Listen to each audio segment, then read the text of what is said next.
Welcome to Political Fictions, a podcast once again meeting a source in a dimly lit underground car park. My name's Cory Hazelhurst, and passing me a USB stick packed with high resolution photos is Mark Pack. Hello, Mark. Hello, Cory. And this episode, we're doing a slightly different theme this time. So, Greenland has been in the news this year for reasons we probably don't need to elaborate on. We thought one of the few mainstream TV shows that probably has covered the politics of Greenland is the TV show Borgen. So, we're going to look this week at one of its episodes in which Greenland features quite heavily. So, give us a second to put on our best seal fur hats, then we'll get started.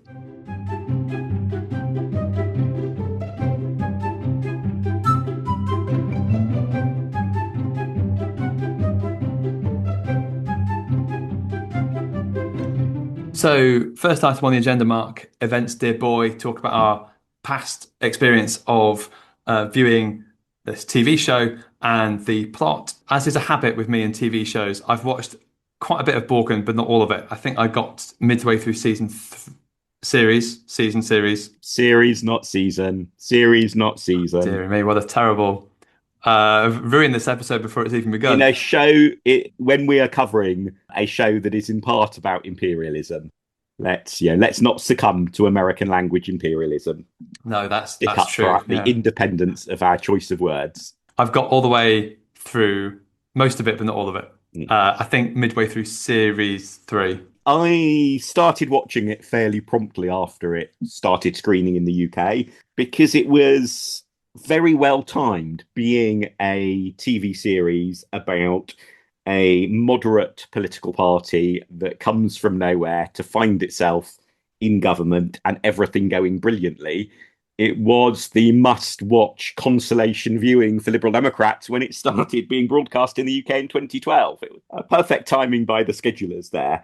And I think I have worked through all of the episodes at least once. If you had asked me before I rewatched this episode for our podcast, I think I would have thought a little bit. I think, yes, it was around when Lib Dems were in government, so I would have picked the right year. But actually watching it, I was quite surprised in a way that it was that long ago, because it hasn't really aged at all. And we'll come on a little bit to how sort of scarily depressing in a way the fact is that it has made. But you could easily imagine that it's something that's fresh out. I think if you were making a drama like this now, you would probably have right-wing populists feature a bit more heavily. But yeah, it could be a brand new TV series, really. Yeah, there's a walk-on part, isn't there, from a right-wing populist we'll get to. The thing in Britain is there aren't many TV shows that deal with coalition politics much at all. And I think that's one of the interesting things about it from the British point of view, is it sort of has that up close. I only hope that they're going to revive it at some point to have a new series in which the now former Prime Minister Birgit Nijboer goes to work perhaps for a social media giant in California. So they did a new series on Netflix, didn't they? In which she becomes foreign secretary in the new government, which is sort of similar. Maybe, I know Nick Clegg is the giant of the coalition that you're hinting at, but that seems very David Cameron, doesn't it? Former Prime Minister coming back as Foreign Secretary in another government. Maybe Danes just love their coalition TV parallels. Well, there is a more serious point in that British politics, until recently, has been quite unusual in that when people's political careers are over, they are over. Whilst it's much more common in other countries for, say, a former Premier Prime Minister to make a political comeback and to serve in government subsequently. I think we've seen that pattern change a little bit with William Hague and Ian Duncan Smith. Of course, neither made it as Prime Minister, but both leaders of their party quit or ousted as leaders of their party, but then did make a comeback as a senior front rank figure, and then David Cameron as well. But until that trio, it was really very rare. It was once you're out, you're out. In that sense, we've become a little bit more continental. Especially certainly from the Labour point of view, it always seemed to be that you had one shot at being leader of the opposition in the election, apart from sort of Neil Kinnock. But there was this sense, I think, with Ed Miliband in 2015. And even with Neil Kinnock, I mean, Labour had clearly made progress in his first outing as leader. So you could see why he would continue. I guess Harold Wilson is the one real exception of having, going down to a surprise defeat. And yet, for all sorts of reasons, which we probably will come on to at some point in a future episode when we find the right film or TV show to watch to talk about Wilson in more detail. But for all sorts of reasons, he just carried on, and it wasn't seen as particularly unusual that he did. Mm. And before that, you have to really go back to Attlee surviving defeat. I think just staying out of a sheer hatred of Herbert Morrison, which, it's not a view that's aged Yeah. particularly badly. Yeah, so as I said, so Borgen's Danish show, Borgen means the castle, which is the informal name, I think, isn't it, for the buildings that make up the Danish government. And it's a TV show about the Prime Minister of Denmark, if you haven't seen it. So it kind of goes into her family life as well, goes into how she deals with coalition politics, but also shows the media as well. So you've kind of got these 2 or 3 different overlapping storylines with overlapping cast of characters. 2012 it was shown in Britain, 2010 in Denmark. So slightly predates the first female Prime Minister of Denmark. So we'll probably talk a little bit about female politicians because I think Helle Thorning-Schmidt became Denmark's first female Prime Minister soon after this series started. And something I thought was interesting actually reading up after this is she said that she tried deliberately not to watch Borgen so that she couldn't be seen as sort of modelling herself on Brigitte Nurberg. Obviously, Mette Frederiksen is currently, at the time of recording, she's the Danish Prime Minister, although there is an election campaign going on as we record, which probably will have finished by the time this episode comes out. So the episode, if you haven't watched it, it's the 4th episode of Series 1. It's called 100 Days. It essentially starts with Katrine, who's the journalist on the show, gets a call, ends up meeting someone in an underground car park, and they've got footage of CIA flights who are taking illegal prisoners on rendition flights, and they are landing in Greenland as part of that. That's all you need to know, really, isn't it? Yeah, absolutely. And I think it is a very well-contained plot in the sense that the basic theme of dodgy, questionable American activities that are presuming that an ally that they're not really telling what's going on to will nonetheless acquiesce, and civil liberties being breached in the name of fighting terrorism. Certainly any time since 9/11, and actually probably for a good while before then, that feels a very plausible plot line. And, you could substitute different countries, different decades into it, and it would still work, which is one of, I think, the surprising strengths of Borgen as a series overall is, although it is, I think, to British eyes and ears, very clearly a Scandinavian political setting, actually, and this is perhaps what made it so successful internationally, it's a little bit timeless and it's a little bit stateless in the sense of what it's talking about politics is very recognisable across multiple other countries as well. I think so. So second item on the agenda, All the President's Men, which is essentially about the cast and the crew. So it comes out about the same sort of time of a lot of the Scandi noir shows, doesn't it? Like The Killing, essentially. And it's from that same studio. Yeah, and having watched a batch of what I like to call Scandi Ballot Box. So I never really got into watching Scandi noir just because I'm a wimp and I don't like violence and horror, and there's more than enough of that anyway. Why do I want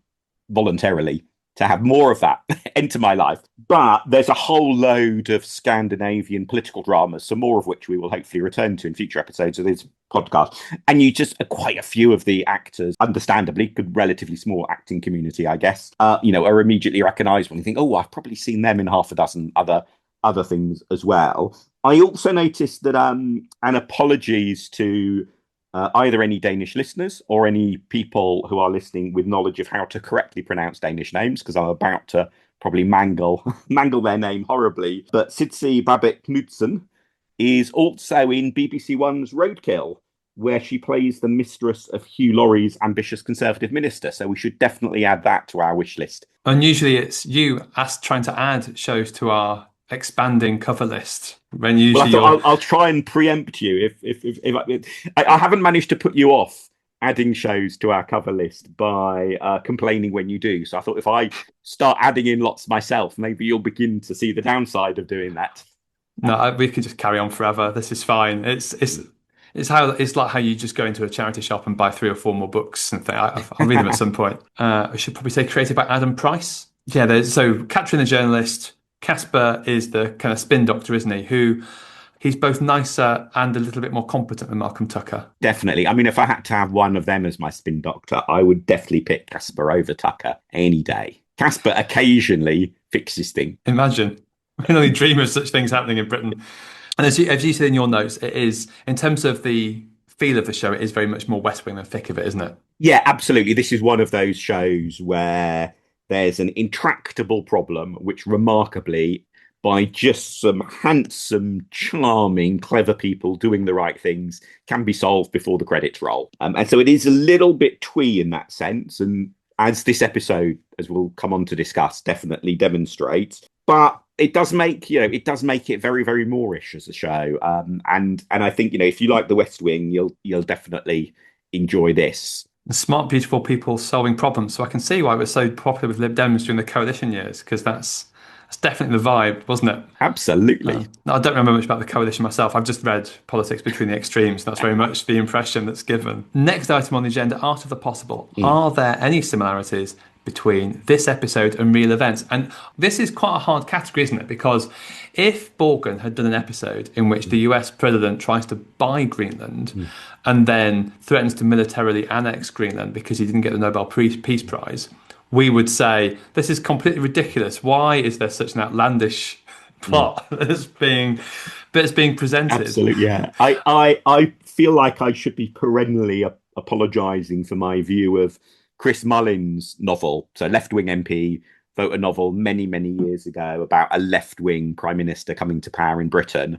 And there's this scene early on when he's meeting with the defence chiefs and so on. And he asks, what are Britain's defence plans in case we're facing a military conflict with America? And of course, they often, how mad is this extreme left wing, new prime minister?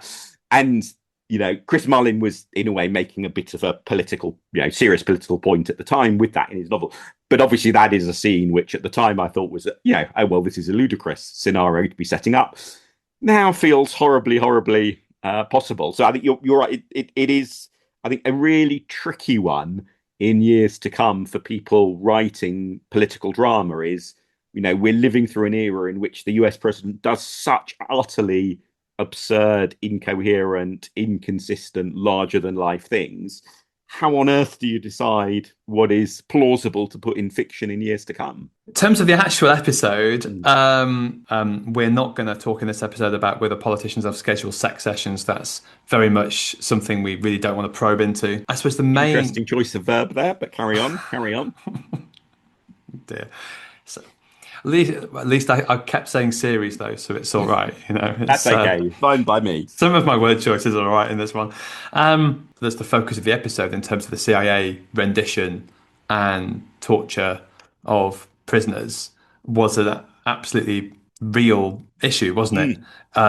There's that huge report, isn't there, into the torture and the rendition program that became I think it's just called The Report, isn't it? The Adam Driver film. Again, now it's my turn to add a film to the list. In that sense, it's more like, as you've said, sort of like Yes Minister. It's definitely a spin on real events. I don't know if Greenland was actually used as a base. I don't know actually, but certainly the other elements of the plot, including tensions between Denmark and Greenland, very much reflect the history of, Greenland effectively. It's a Danish colony, and the extent to which it has its own autonomy has been a long-running source of tension, and also whether or not people in Denmark sort of respect Greenland. That again is absolutely based in reality. I think also there is a touch of this question about the interaction of journalists and security stroke police forces, and if a media outlet is telling a story that involves information that is meant to be confidential, obviously that is often justified on grounds of public interest and so on. But I was definitely reminded watching this episode of the sequence of events where the Guardian published stories leaked by Edward Snowden and somewhat controversially Alan Rusbridger agreed to the destruction of a hard disk whilst I think it was people from GCHQ rather than the police were watching. So that sort of tension. I guess also, and again, without trying not to get into spoilers territory here, but there is a significant death, which reminded me of the controversy over David Kelly's death. In his case, linked to the question of whether Iraq had weapons of mass destruction under Saddam Hussein. But again, I think it illustrates how well this series has aged. That there are so many political stories that you say, oh, that could be have been the inspiration, or if it had been written a few years later, that could have been the inspiration for this plot. The other thing, which I guess sort of links back to one of the films we've done previously, All the President's Men, is, and I don't know if this is done deliberately or not, but the source who leaks information about this CIA dark sites operation involving Greenland, the source who leaks that information to a journalist, is presented initially in a very deep throat type way, as in it's in the dark, you can't really see all of their face. Yeah.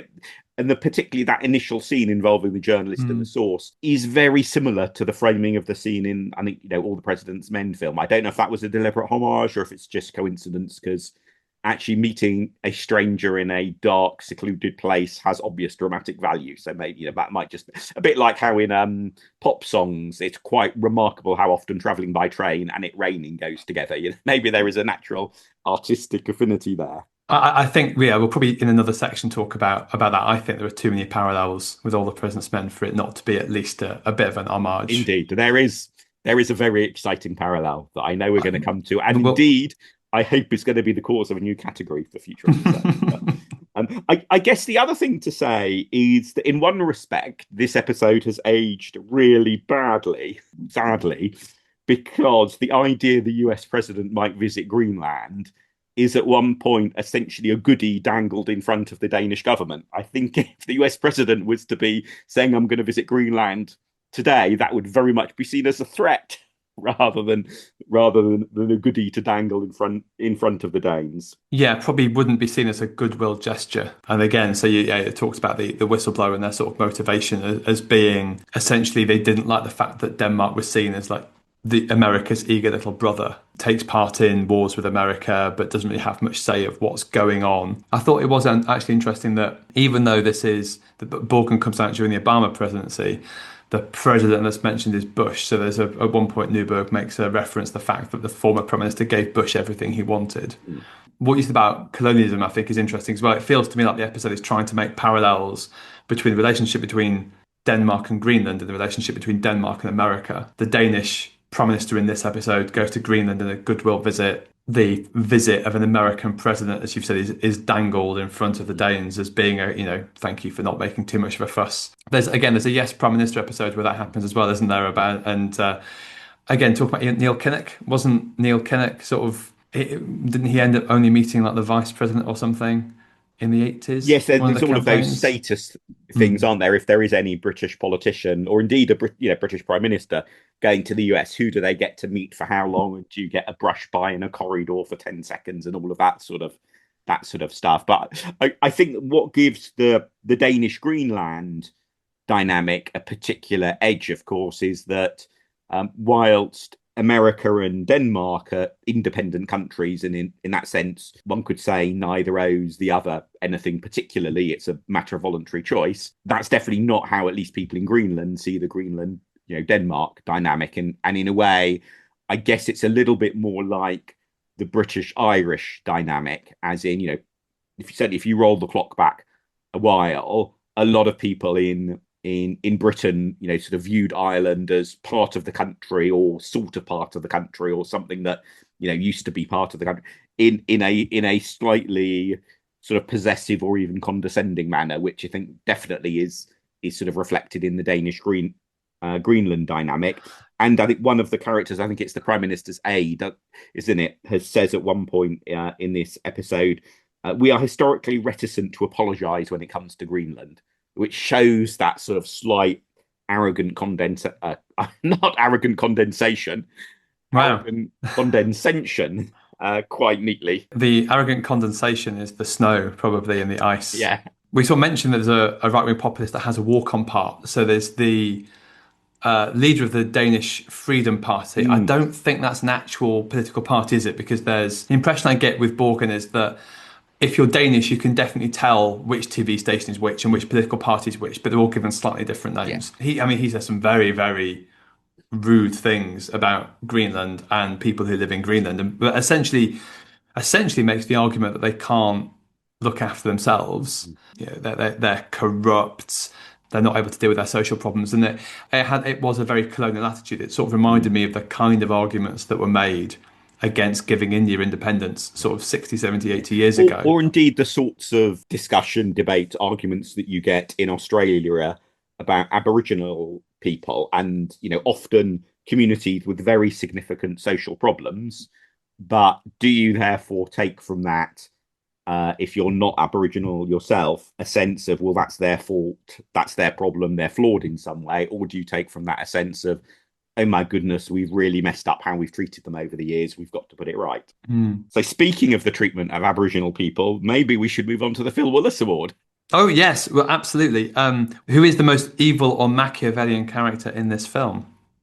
Or in this TV show, series, season? Episode. Go for episode. The CIA are an obvious front runner, I think, for that, given it is their illegal kidnapping of people. That's a solid pick, I would say. Yeah. There is also, again, trying to not give away sort of too much in the way of spoilers, somebody who is essentially intimidated and threatened into killing himself. So I think the people who do that are a very, very strong contender for the most evil character. So you've gone very much for the big, shady organisations. If we can call the CIA a big, shady organisation, not sure.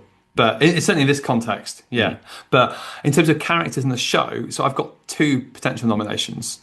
So there's the permanent secretary. He has a little bit of an air of smugness. When he's asked about the flights, his response is very much, I don't remember being at any meetings where these were discussed, which felt like a very Sir Humphrey sort of denial. He sort of gives the government the line to take, again, trying to avoid spoilers, but he gives the government the line to take on the flights, which you sort of get the impression it's a bit of a cop-out, really, isn't it? Yeah, I mean, I guess the permanent secretary is evil in the sense of being aware of wrongdoing and deciding to find a route by which the government and politicians can turn a blind eye or cover it up.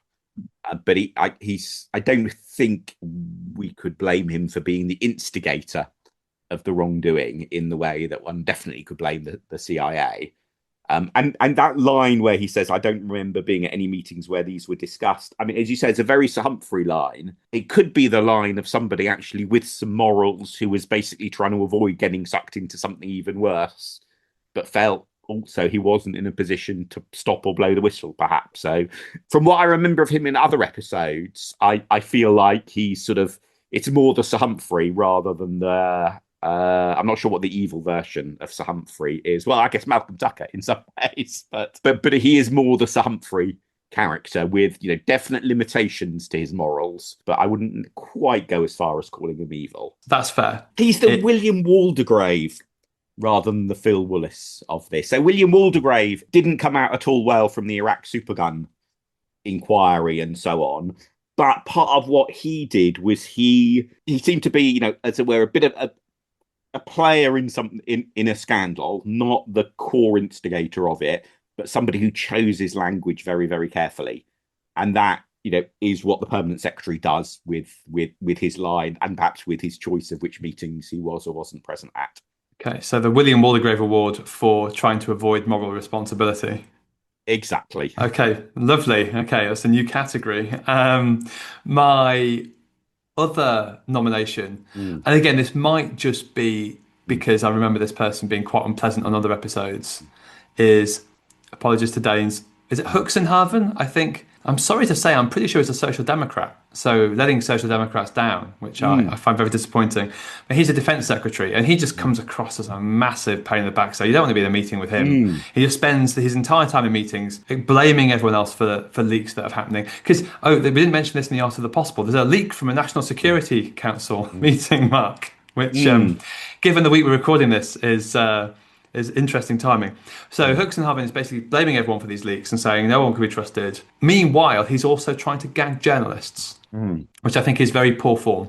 Yeah, although again, I think he's presented in a slightly archetypal role. His role is to say if it's a military secret, we want to keep it secret, and it should be, the Prime Minister's role to overrule, if there is a broader political or public, particularly a broader public interest in doing so. And I don't think he's deliberately obstructing the Prime Minister in that respect, is he? No, he's just making her government slightly ridiculous, Hmm. I suppose. But that's not evil. I mean, heaven, I mean, if if that's Social our definition of Democrats were evil, evil, I've got a long list of ministers of multiple parties we have to add to the evil list. bringing social democracy into disrepute, absolutely bang up there on the evil list. Next item on the agenda, Barack Obama's tan suit. Mm. Best and worst bits of political detail. I quite like your detail about the moderate party, which again feels like a very centrist dad Brexit 2019 type name, doesn't it, Yeah, for a so party? it was, as you say, it was created as a fictional party for the TV show, but there was a real party created in 2022 that picked its name as the Moderates Party, partly as a nod to the TV show.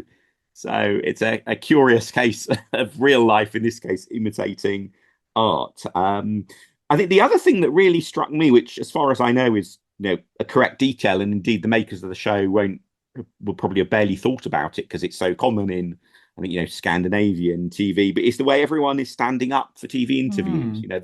The presenter and the person they're interviewing just stand up, and I think that's a very very common part of TV. I don't know if there was some great chair shortage that swept across Europe, post Second World War, that resulted in this different dynamic. It hadn't really occurred to me until watching this episode that actually, yeah, that is something that you just very commonly see in real TV clips from the news from other countries. This is when things started going wrong with Britain, isn't it? Is when chairs started being used on TV programs. Yeah, absolutely. Before that, Britain was a world power, and probably if you did a graph of the number of chairs you see in TV shows and Britain's declining status, it would probably be a pretty Absolutely, yeah. decent curve. Maybe we should try the podcast. We could try standing up and recording, maybe. Well, it's the way Um, to keep meetings short, isn't it? It was yeah. supposedly very popular in Japan, wasn't it? When the idea of stand-up meetings got in, had a bit of a fad in Britain. I think people often described it as a Japanese management import. I knew a Labour politician he doesn't allow chairs in committee rooms on polling day. Oh And I yeah, think, absolutely. because Yeah, I it's think basic campaign technique. I think after he lost an election by 4 votes or something, The it was. person typing data into the computer, you can allow to have a chair, but otherwise, yeah, no Hmm. chairs, no Or if chairs. they're being interviewed on Danish television, in which case clear Yeah. them all out. I think as the Greenland Prime Minister comes to visit Birgit Nurburg and mentions that a change of government means a change of art, which is very much like this house, Mm. where the new government comes in and all the artwork has to change. And And indeed, much like real life, I think Keir Starmer has had the controversy about some of the art that was removed from the walls when he took over as prime minister, even though it is a completely natural, normal thing. When I joined the House of Lords, in amongst all the induction bump I've got is an email address. I can email if I want the picture on my wall to be changed. oh right, are you happy with it? Yeah, there are three pictures on the wall in front of me. One of which is from the Parliamentary Art Collection, I believe. It's a nice enough picture. The other two, I discovered the other day that the person I share the office with, they're actually photos that he has taken. So I definitely mustn't at any point suggest that they get removed and replaced. That would be a real faux pas. That would be really bad, wouldn't it? Yeah. Just, Oh yeah. Good your morning, nice. Tim. By the way, there were these dull photos. They're coming to replace something new. I'm sure I'll be fine with you, mate. Yeah, your nice holiday snaps now It, buried in it, some it vault in shows where Parliament. he lived for many years. So yeah, it would have been it would Right. be a real faux pas. And actually, in America as well, wasn't it Barack Obama and the bust of Churchill, I think, Mm. and Barack There was Obama. some, yeah, there was outrage in Britain because the bust of Churchill was not basically was not placed bang center of his desk. I think that's about the only thing. There'll be a similar around 80 years' time when a Republican president removes a bust of Keir Starmer from the White House, and there'll be Undoubtedly there absolute will. uproar. I liked the fact that the office secretaries draw to decide Mm, who goes on a foreign mm. trip. I've no idea if that happens, but I can imagine it's the sort of thing that happens. I quite like that. Next item on the agenda, already mentioned Chris Mullin's book already, A Very British Coup.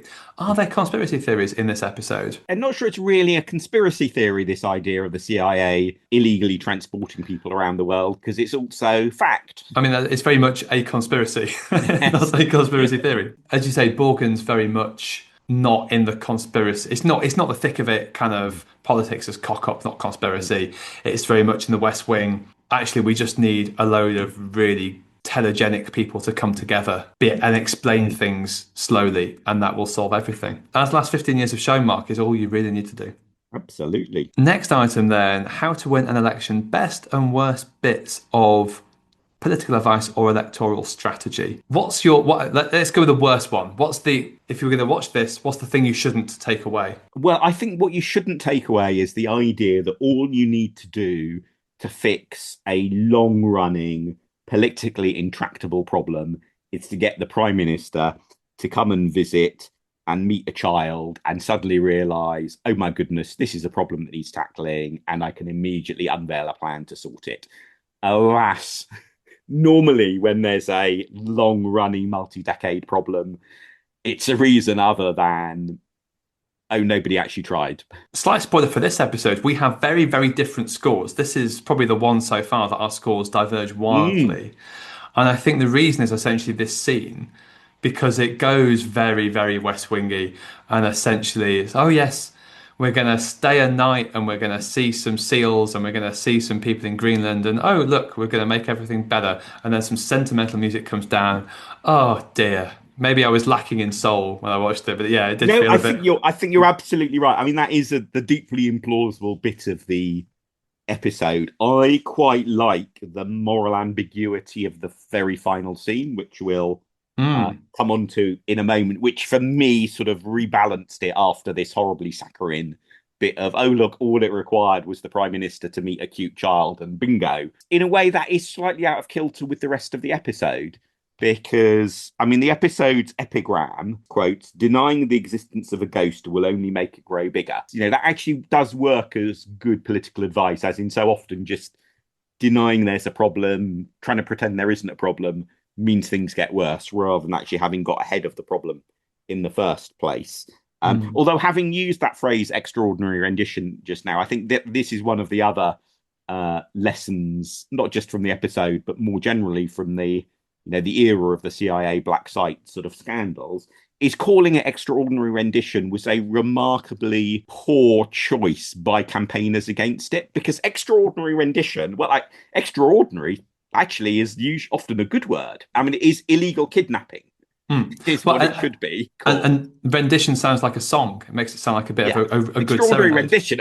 Get down to the karaoke club with a voice like that. You know, it's and so often in politics, people really are anxious over exactly the right choice of words. What should the slogan be? What should the label be? And it puzzled me at the time, and has still puzzled me since, is why people slipped into being happy to call it extraordinary rendition rather than, well, actually, the objection to calling it illegal kidnapping, of course, is that all kidnapping is illegal. So it's a little bit of a superfluous, but why not call it something just more brutally in your face bad? As someone who has had to write a lot of election leaflets for local government, having taken things that people in the local government have written for me and try to put them in English, I think there's something about often you end up writing jargon, especially say local government jargon, just in this case, that because your bubble knows it and you forget that ordinary people have no idea what you're talking about.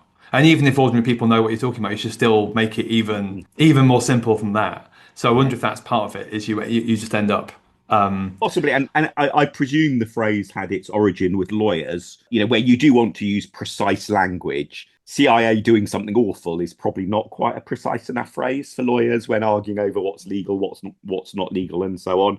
I also, and this is very West Wing, I also quite like the comment the Prime Minister makes at one point to press person: "You sell our policies, I make them." End of story. Yeah, I love that. Now, fess up. Did you clip that and WhatsApp it to our current Prime Minister? I don't have those contacts, I'm afraid, Mark. But yeah, it was absolutely tempting, wasn't it? Oh, sorry, I just have to lie down in the darkened room and cry for a second. But that is the correct delineation, isn't it? I suppose a couple of things I liked were, again, the problem of marking 100 days, this kind of quite arbitrary notion when probably not much has happened. You're probably putting your feet under the table.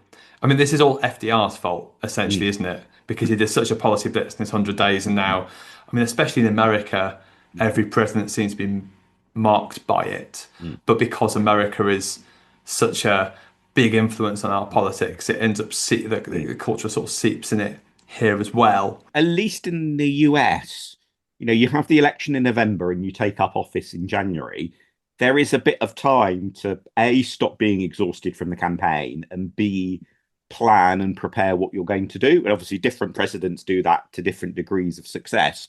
But it makes trying to have a success of your first 100 days a bit more sensible than when, the first day of your day 100, you are completely knackered. And indeed, you've spent the first few hours of day one of your 100 days in some sports centre, somewhere in your constituency, hearing the returning officer read out your constituency election result. It's not a great way of starting 100 days of actual action. Well, no, you probably haven't been, and then you end up going down to Downing Street. You're probably not actually awake. You're probably awake constantly for the first 36 hours of your first 100 days. Other interesting thing, the whistleblower says that these illegal kidnappings could bring down the government. It's similar to the first episode of Yes Minister, where Jim Hacker looks like he might have to take responsibility for something which his predecessor did, not himself. And here these illegal kidnappings were happening under the previous government and not this one. And so it's interesting about which scandals happen under other governments but end up being very consequential for a government that had nothing to do with them, I suppose. And almost always, because there's some degree of cover-up or evasion in response to it, which is obviously the route that the Prime Minister goes down in parts, in this episode, rather than taking the opportunity to immediately sort of fess up from day one and dump everything on your predecessor. The tried and tested method. Next item on the agenda, Zeitgeist tape. Is there a production detail to savour? Yes. Moving on.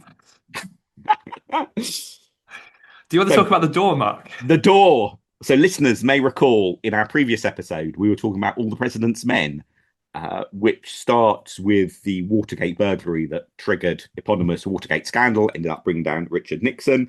And the way the burglars get discovered is due to a door being left unlocked, which the janitor in the Watergate Centre spots. And rather excitingly in All the President's Men, they used the real door. So I was extremely excited that I sent several all capital letters late night WhatsApp messages to you, as I recall, when I spotted it, that here in this episode, the investigative journalist has a Danish version of the film poster for All the President's Men on a door in her flat. So I want a new category of best door. You might think, okay, this is only two doors, that have come up. So think back to one of our earlier episodes about the movie Election. There is a great scene involving a door in that because, you see Reese Witherspoon get terribly excited and dancing up and down the corridor through the little glass square on the door. So best door, new category, please. On we go. A lot of action, especially in political dramas, happens in rooms, and those rooms tend to have doors. So exactly, this will be a category we will be able to reuse repeatedly in the future. I am confident nearly everything we ever watch will feature at least one door. Most symbolic door. If we're not careful, these episodes are going to end up being. It's going to end up like those podcasts that just end up being in jokes, and we're going to have William Waldegrave awards and doors. And it's essentially going to make absolutely no sense to anyone who hasn't watched hasn't listened. Very optimistic to think that is something in the future rather than in our current podcasting incarnation. Well, no, that's true. I realise I'm the one who came up with the Phil Willis Award, so maybe I really shouldn't be talking about criticising obscure political in-jokes. There was also one really odd little production quirk, which I just don't understand, that there is, at one point, one of the characters utters a four-letter word, which is presumably the same in English and Danish, because at least, the thing they say, you can understand it. And in the subtitles on my DVD, swap it for a different four-letter word. Just think, what on earth is going on there? Yeah. It's weird, isn't it? It is weird, yeah. As I've said a couple of times already, there's at least lots of homages to All the President's Men, if not it just being part of it just being a massive rip-off. The episode the journalist meets a shady source in an underground car park, intimidation of the journalist and the source as the result. that I think the poster makes it more explicit. On the language, actually, I always think it's interesting to see which English Mm, words appear in Danish. And so mm, Photoshop and more relevant for this podcast, spin. I'm sure that mm. when they talk, the journalists, I think, having a meeting, they talk about spin, that they think they use the English word spin. There isn't the Danish equivalent of spin. So it's good to know that New Labour have introduced something to the Danish language. Very Mm. proud to And also, see. what must be a coincidence is the similarity between Casper, the press person, running through the streets at one moment, which immediately reminded me, and I think it reminded you as well, didn't it, of Mm. Malcolm Tucker running down Whitehall in one of the episodes of The Thick of It. I can't imagine whichever one of those came second being a homage to the other. I think that's just, after all, person running down the street is not that unusual a thing to have, but it's very funny how similar those two are. I mean, the Malcolm Tucker one is definitely played for laughs in the way that the Casper one isn't. Mm, But yeah, it made me think of that as well. mm. I think there's something about people in suits running. One other thing, which is again is definitely not deliberate because they can't have foretold this, but the deep throat of this episode had served in the Sirius Dog Patrol, which is a reasonably plausible bit of the military to have served in, and I don't think would have signified very much at the time that it was chosen, other than they do serve in Greenland, so it sort of links in with the story. But that is the dog patrol that Donald Trump spent quite a lot of time mocking earlier this year about supposedly how Denmark isn't taking the security and integrity of Greenland seriously. So again, one of the respects in which this episode has aged sort of spookily well. But I guess the other production detail that I wonder about is the very ending. So the very ending is a callback right to the beginning. So at the beginning of the episode, a phone rings late at night in the TV station sort of newsroom. Journalist picks up the phone, and the episode ends with that happening again. I wonder whether it's meant to be a happy or a cynical callback, because I think it's meant as a happy callback in the sense that it's this horrible thing has happened and the journalist is getting back into the groove of being a journalist and they're on to the next story. So I think it's meant to be happy in that sense, but is also something I think a bit bleakly cynical in its view of journalism, of sort of, well, okay, that story over and done with, on to the next story. That almost slightly dehumanizes the impact of the story that the episode is about, because right, okay, everyone's now moved on to just the next thing and it'll be the next day's TV headlines and so on. I don't know, how did you view it? So I viewed it being more hopeful. Originally, I thought the episode was going to end with the phone not being answered, which I think would have been very, very cynical. But it almost felt like that her not answering the phone, I feel, would have been her taking the easy way out. Mm. And the fact that she answers the phone is she's still got this zeal to try and uncover the truth, Mm. despite and again, we haven't really talked a lot about the media angle, but a lot of and actually a lot of the dynamic in Borgen is between Katrin and her boss, Mm. who's always portrayed as this kind of bit of a coward, isn't he? That always not necessarily wanted to pursue stories, and sort of Katrin sort of And then pushing back. hilariously, the moment where he decides to go ahead, let's run this story, is he's presented with a dossier of evidence and sort of just basically glances at it, very quickly. And that in a way is one of the things that's quite emblematic of this episode, and I think the show in general, is it's both sort of quite realistic, but also often boils things down to a really brief, superficial level that is deeply unrealistic. So, the editor would actually sit down and read all the evidence and think about the evidence and call in the lawyers and all of that before deciding whether or not to run the story. And instead, in this case, the editor basically has a piece of paper waved at them and says, yeah, okay, you've got the evidence, fine, let's do it. And he's serious because he takes his glasses off. That's like the Exactly. decisive Yeah. step, just to make sure he can't read any of the information Yeah. on the Yeah. page. So I took it to be that it's more, yeah, she's still got the stomach for the fight and still wants, Mm. she's not going to go home to her nice flat. She's going to pursue the story however it goes. I can see why you'd see it potentially as being, oh, well, we're just moving on. But again, I think part of that is just the confines of an hour-long TV show Mm. in which the TV show would have moved on from the tragic events of the Mm. episode the following week. Yeah. And so it's almost, it just sort of barrels along Yeah. like that, doesn't And it? indeed, this is a TV show that, rather like The West Wing, predates the world of streaming and binge watching, which I think, there's quite a lot of TV shows, The West Wing particularly, which are really shown up by binge watching, in the sense of you have these characters who suddenly just disappear completely for no reason, with no explanation given, in a way that sort of you get away with if you're watching episodes a week apart.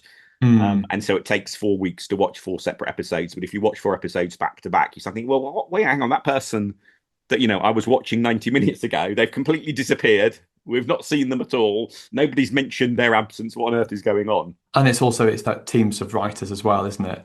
Yeah. Where you probably end up, there's always a couple of filler episodes, aren't there? So, what did you make of it all What then? the- It sounds yeah. like you're going to have, I don't know, enjoyed it more than me or less than me. Oh, If you take an optimistic take on the ending. so yeah, final item, state of play. I like Borgen, but I don't love it. And this episode in particular, it was interesting to go back and watch it and look at a lot of the stuff about Greenland. And again, so looking at it from the sort of point of view of the American Empire, if you want to put it like that, is interesting. And I mean, this episode does kind of veer into a bit of a schmaltz and cliche, a bit too much for me at times. So So on our score of 0 to 650, which I'm in no way regretting having suggested as a scoring system. I should hope not. It's a good system. Well, what score do you give it? I gave it 380. Oh, wow. So I say that because wait till you hear what score I've given it I then. don't know. Because I sort of agree with everything that you said, but if we weren't doing this podcast and therefore you were forcing me in future weeks to watch lots of other different TV shows and films, I would definitely be breaking out my DVD set and rewatching quite a few episodes. There is something that is just really nice, sort of thought-provoking but comfort viewing. There is quite a traumatic moment in this episode, for example, but it's an episode that I can imagine enjoying watching at the end of a sort of a long, tiring, difficult day, rather than the sort of thing that you only want to watch when you're really on your toes and up for a emotionally or morally challenging watching. So I gave it a 503. So it is twee, and it is a bit, but it does have a bleakness about it, and it is very Moorish, and it has aged so well. So yeah, definitely. If you weren't forcing me to watch all this other stuff, I'd be binge watching the rest of the season now. Wee but bleak and Moorish sounds like some weird afternoon tea, doesn't it? Some sort of National Trust cafe. But we should definitely do more Borgen. I'd be up for a gradual, Absolutely. a gradual kind of going through from series one and maybe eventually finishing it. And we could do a sort of pick and mix of an episode from each season or series initially, to sort of get a bit of a flavour of how the show has evolved over time as well. Yeah, one of the newer ones as well. Because I think I think that's the catalyst of the plot, I think, in the new series that's on Netflix.